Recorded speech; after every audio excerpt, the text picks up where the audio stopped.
Jason Kelce's wife, did you see her post on social media about, I wouldn't have my kids join swimming as a sport. You know, if there's one sport that I don't want my kids to do, and she goes on to say, it's just so long. It's like a marathon. And this was posted on SwimSwam. And I was reading some comments on the post, and predictable, right on cue, everyone's saying like, well, they're not tough enough, or they just don't understand, or they wouldn't get it. And it's such an uninviting, exclusive attitude that the stalwarts of the sport tend to carry. And we just got to shake that old culture. It's for the birds.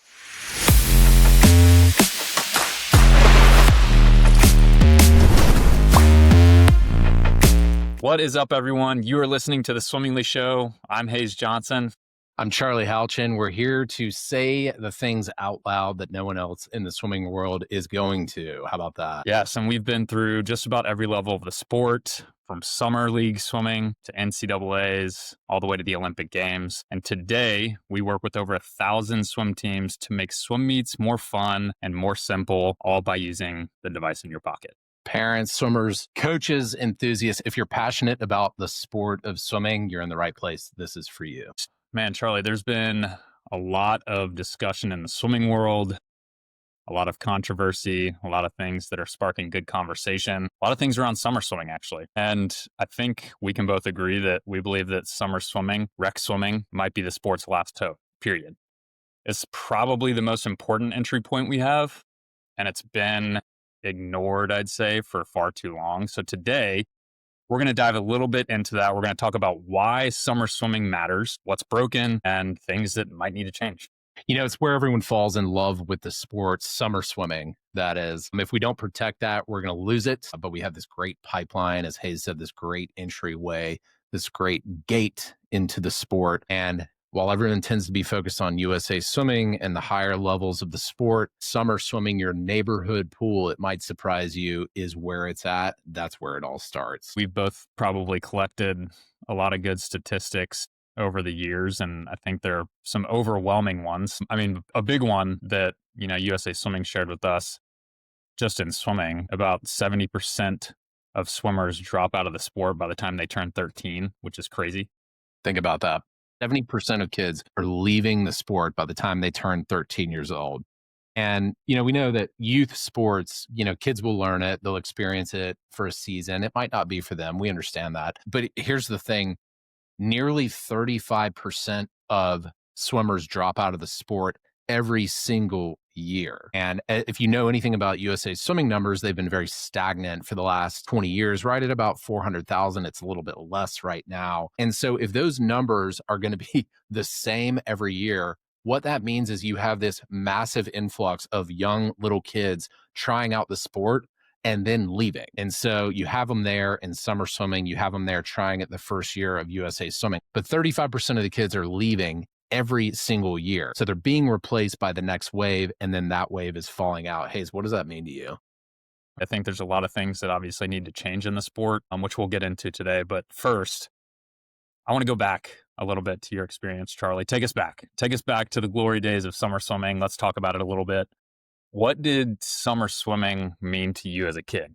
It had this totally different dynamic because I did year-round swimming starting pretty early, but summer swimming for me was neighbors. It was people that didn't see you get to perform or race on a regular basis. It was people that you grew up with riding bikes in the street with in your neighborhood. And it made swimming fun. It was, you got to show off a little bit for your neighbors and be the star of the show down at your neighborhood swimming pool. At least that's where it was for me. Tuesday nights were our summer swimming meets. And if you're a year-round swimmer, you actually got practice off Tuesday afternoons. You didn't have to go to your year-round practice because you got to go to your summer neighborhood swim meet. And so it was so much fun. Like, oh, we got Tuesday afternoons off because we just get to go play. We get to go race in the sport. Sometimes my year-round coach would show up at our summer swimming meets. I always thought that was a cool dynamic that we weren't training that day. We were just racing. We were playing. And kind of get to show off for your community and your neighborhood. Yeah, I mean, that's exactly it. I think for me, a lot of what summer swimming taught me was really the initial team building, what team meant in a fun way. not just to go out and perform, but you're swimming with people that you don't get to see most of the year. And you get to summer, you look forward to it, and you see these guys that you're in high school with, or you got friends down the street with, and you guys are competing on this fun team in short races. But you feel like you belong to something in the summer that's way different than the competitive swimming scene that we're so used to in the off season, September to, May. And then you get to jump into this awesome summer fun season, which is great. And Yeah. really that laid the foundation for me for what swimming could be. And that's how I fell in love with the sport. You got the grilling of the burgers, you got all the kids wearing, different suits, different goggles. Like, it's just fun. It's chaos. It's disorganized. But at the end of the day, it's what makes you fall in love with the sport. So, Charlie, looking back on your summer swimming career? I mean, whenever you got started, it may have been 4 or 5. What's the first meet, if you can remember? Is there a first meet that you feel like you really fell in love with swimming? I remember a summer swimming meet when I was must have been the 6 and unders or the 7 and 8s. And I had a neighborhood buddy who he wasn't really a swimmer, Lewis King. I remember Lewis King, and he would always beat me when we were really little in the 25 freestyle. And I remember racing at that age thinking like, oh, and he was like way, bigger than me at the time. But I remember racing him and just thinking, man, if I could beat him in this 25 free, that would be super cool. And that was, at 6 or 7 years old. But those memories, I mean, they really stick with you. The fun, the thrill of that, just in front of your neighbors and your parents and your friends, getting to be friends with this neighborhood kid and just diving in and racing. So, quick question for you. In the summer swimming scene, what do you think a kid will remember more? Do you think they'll remember that 100 IM, or do you think they'll remember the Donut Wednesdays? Probably the Donut Wednesdays.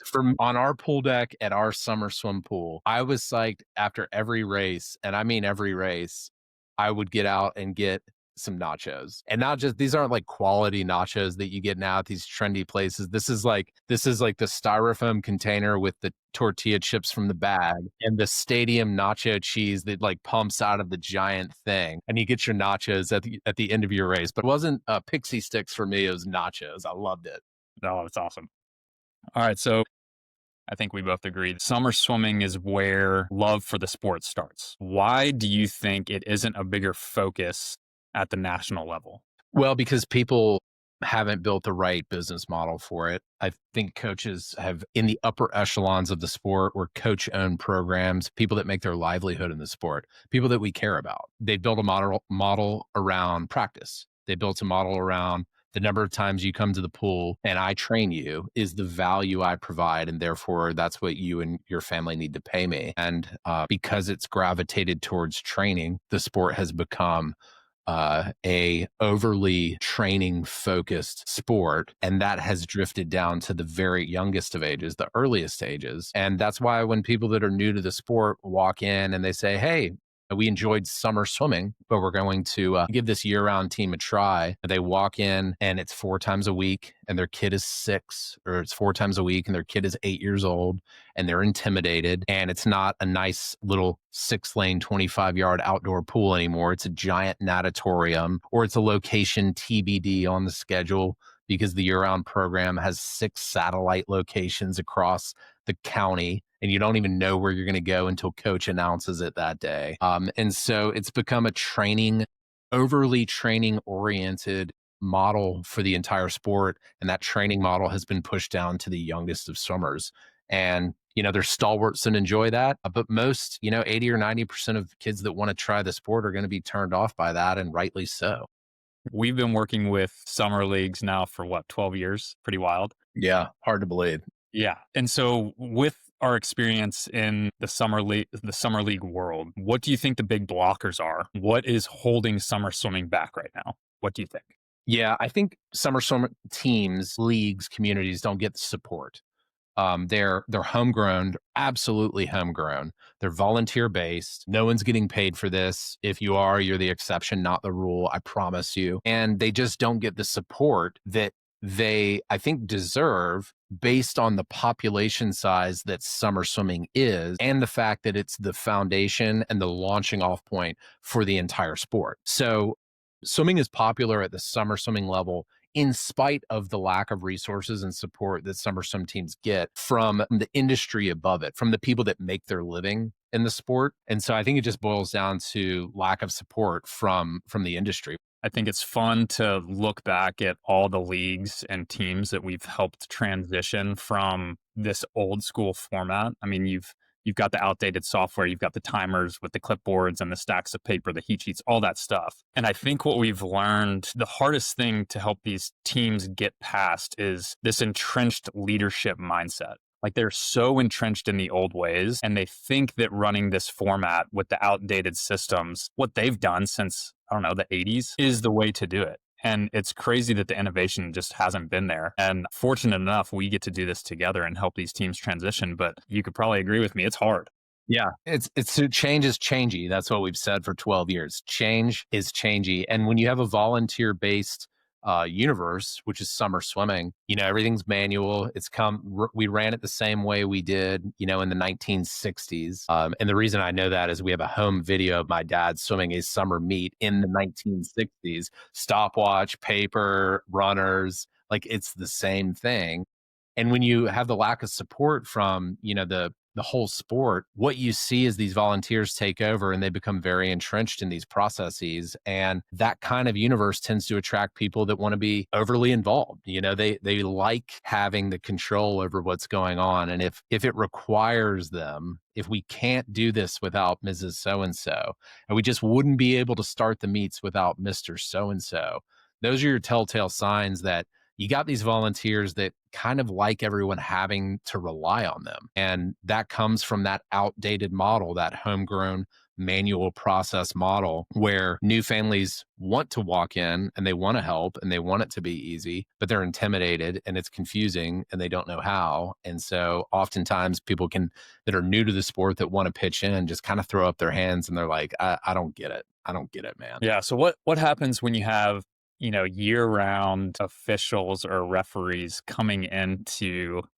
mandate or help run these summer swim meets? Well, there's nothing wrong with a USA Swimming official coming to help with a non-USA Swimming meet, but can they take off the USA Swimming hat and perform the role in a way that speaks the language of the level of the sport that they're at? And oftentimes they're unable to do that. They want to be seen as a guide and an expert on the pool deck, and they are, and they should be.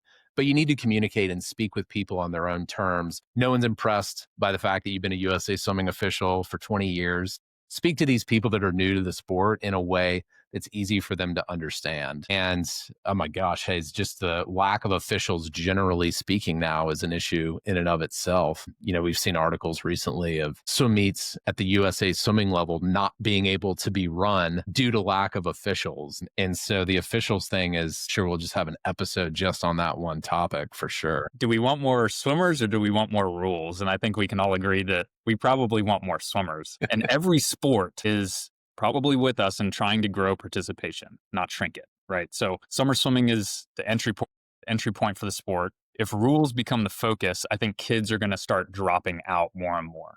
Not saying get rid of rules. I just don't think we need to have all of the rules or a lot of rules from USA Swimming bleed over into summer swimming. That's it. If fun becomes the focus, I think kids are going to fall in love with swimming and keep going, right? Totally. Who's it? It was Jason Kelce's wife. Did you see her post on social media about, I wouldn't have my kids join swimming as a sport. If there's one sport that I don't want my kids to do, she goes on to say, it's just so long. It's like a marathon. And this was posted on Swim Swam. And I was reading some comments on the post, and predictable, right on cue, everyone's saying like, well, they're not tough enough, or they just don't understand, or they wouldn't get it. And it's such an uninviting, exclusive attitude that the stalwarts of the sport tend to carry. And we just got to shake that old culture. It's for the birds. It's uninviting. And it stands on this ceremony of exclusivity. Like we've got something figured out that other sports don't, but we don't. We do at the summer swimming level. That's where we've made it fun. And that's what needs to get broadcast with a microphone. But I thought it was interesting that somebody unaffiliated with the sport, brought up the sport and B, to say that they would never do it with their kids because of this really obvious problem that swim meets are really freaking long and no one wants that. And that's a lesson not to be mocked or say, well, only the strong survive or whatever. But we need to heed that and say, there's kind of something here that we need to figure out. Maybe they are too long. Maybe they are a little boring. Maybe there is something we can change and improve. Yeah, and some parents really enjoy being at the long swim meets. They don't mind it, but I think the majority of especially new swim families or new swim parents, they quickly learn that they get some of these long drawn out meets only to watch their kids swim for a couple minutes, right? So That's it. Yeah. what can be done? Yeah, but obviously there's a lot of fun in the sport, which I want to move into now Okay. in the sport of, summer swimming. So one thing summer swimming does nail that I don't think is talked about as much as it should be is that it gives kids something to look forward to every single week, Yeah. right? And that is very different from the competitive landscape. So share a little bit about that. Yeah. What we've started to call the practice to play ratio, just make it really simple. Learn the skill on a Monday, play the skill on a Saturday or a Friday. You practice, you play, you compete, you practice, you play. And when I say play, I mean structured swim meet, competition, etc. But looking at the positive, what summer swimming gets right is that you have a short season. And by the way, it's a season. Year-round swimming, that's not a season. That's just year-round swimming without stopping. So having a season, a cycle, as an athlete, actually learning macro and micro cycles is very beneficial at the high level. So you start this concept at the grassroots with summer swimming, and you have a simple 4-week, 6-week, 8-week, 12-week season. That's what we usually see with swimming league. And in those 2 to 3 month seasons, you have your practice and then you have a swim meet every week. Some teams, some leagues have 2 swim meets every week, but they practice the idea of competing. They practice the idea of playing. And when they do that, what's been lost at the higher level of the sport is when you practice competing, when you practice doing the swim meet, it's not just the kids practicing the competition in the water, it's the parents practicing how to be good teammates, how to be good volunteers, how to be good neighbors. It's practicing how to host a great event at your neighborhood pool. It's practicing how the aquatics manager at the YMCA hosting the event can be a good host to the visiting team and work out parking. It's practicing how to be the sport in general. And so there's a lot of value that goes with the swim meet outside of just the racing itself. You're learning to host basically what is a fun live event for a family-friendly demographic at your local community pool or neighborhood pool. And I think that's really the value. Yeah, and I think it's just crazy that you go from the entry point in summer swimming where you practice during the week, you compete each week, maybe twice a week, directly into year-round swimming where you practice for 6, 7, 8 weeks and then you get a meet. It's such a stark difference that it's just hard to make that transition for any young swimmer. Well, and then you wonder exactly why that cutoff, that drop off in the sport happens to be at that exact point you're describing, where you go from practice and fun meets every week to 4 workouts a week and 1 swim meet, 2 hours away at the end of the month or every other month. And that's where you see the drop off in the sport. Go figure, right? And I mean, it's one of the reasons we think the future of year-round swimming has to learn from this. I think they really do. I think there are some teams out there that are doing a great job. They're actually setting up a pre-development program for younger swimmers to come in and get closer to this summer swimming model. That's right. Yeah, I totally agree. So why do club teams make kids practice so much for so long only to race every 3 to 4 months, Charlie? Because they haven't figured out how to make the model work with swim meets. Again, if I'm a coach-owned USA swim team, then my incentive is to provide a quality service that is training, instruction, guidance, coaching, standing on the deck and doing great coaching for these athletes. And so if we had a dime, Hayes, for every time a coach has said, I just want to be on deck, I just want to do the coaching, I don't enjoy the dry side or the administrative work. And we get that. We're on their side. We want to support that idea. But if they're going to get to enjoy being the coach, they have to have a business model that works for the sport and not just getting kids to stare at a black line. So the short answer is most programs in the country, most programs in the world have centered a model around training and not competing, playing, having fun, dare I say, in the sport. And over the years, over the decades, the programs have simply doubled down, tripled down on this model. And that's why you have 6, 7, 8-year-olds training 4 times a week in the sport and quickly leaving it to go play another sport, basketball or soccer, for example, where they're going to practice one time and then they're going to scrimmage or play a game later on in the week, often in the same session. And that's what we see as the issue in the sport. Yeah, I mean, you go from summer swimming where the fun is just out the roof, right? And then these swimmers try to join a year-round swim team. And you mentioned the statistic earlier, 70% of these kids leave the sport because they say it's not fun anymore. Go figure. Yep, that's it. And we see summer swimming has set up this blueprint, and it's like, here it is. If you harness this, if you take this, you could weaponize this into the best youth sports model for swimming, and people would love this. And we're seeing some programs start to understand this and take it and run with it. We talked to a coach nearby just this morning about this. And by and large, though, most programs are just still in the old entrenched model. We'll call it the stare at the black line at the bottom of the pool model. And the proof is in the pudding, guys. It doesn't work. Sorry, it doesn't work. We're still at 400,000 swimmers. It doesn't work.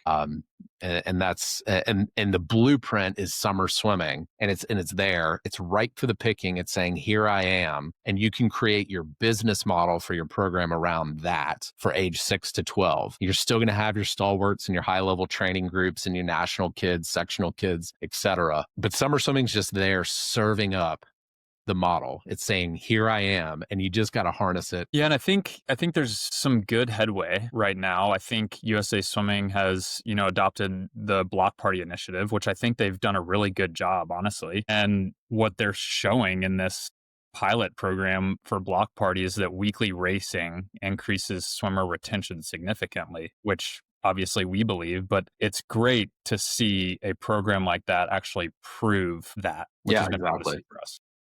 You need the plan, you need the tools to implement the plan. But at the core of what we are seeing as improving the sport, that spark that's starting to happen is simply that we got to get the kids playing in the sport. Coaches, stalwarts, entrenched mindsets, you have got to get the kids playing in the sport. You can learn and instruct, you can practice as you play. That's the whole point. Practice doesn't have to look like a dreary, monotonous death march where you're staring at the black line all the time. Practice can look like structured play.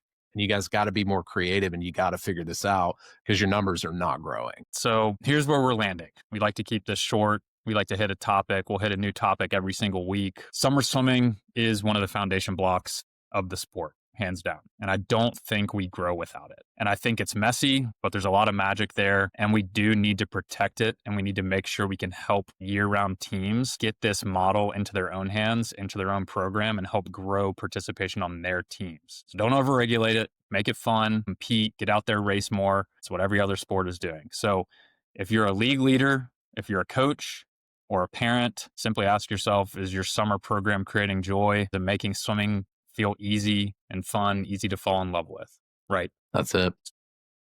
Yeah, if you're a year-round program, how are you bridging this gap? What are you doing to learn from what works? Like Hayes said, it's messy, but there's magic at that summer swimming level. It's not beneath you. It's the part of the sport that's really working. What are you doing? What are you learning to implement from that level of the sport?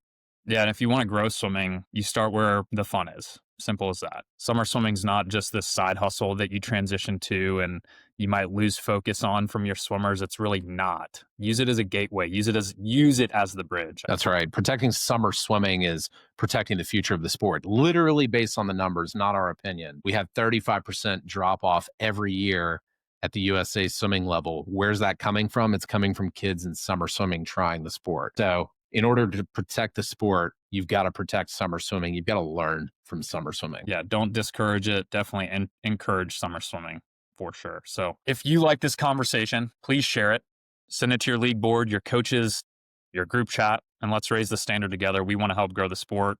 We want to grow participation. That's where we are at Swimmingly. So until then, have fun. Excited to talk to you guys more, and we'll see you next week. Bye, guys. See ya.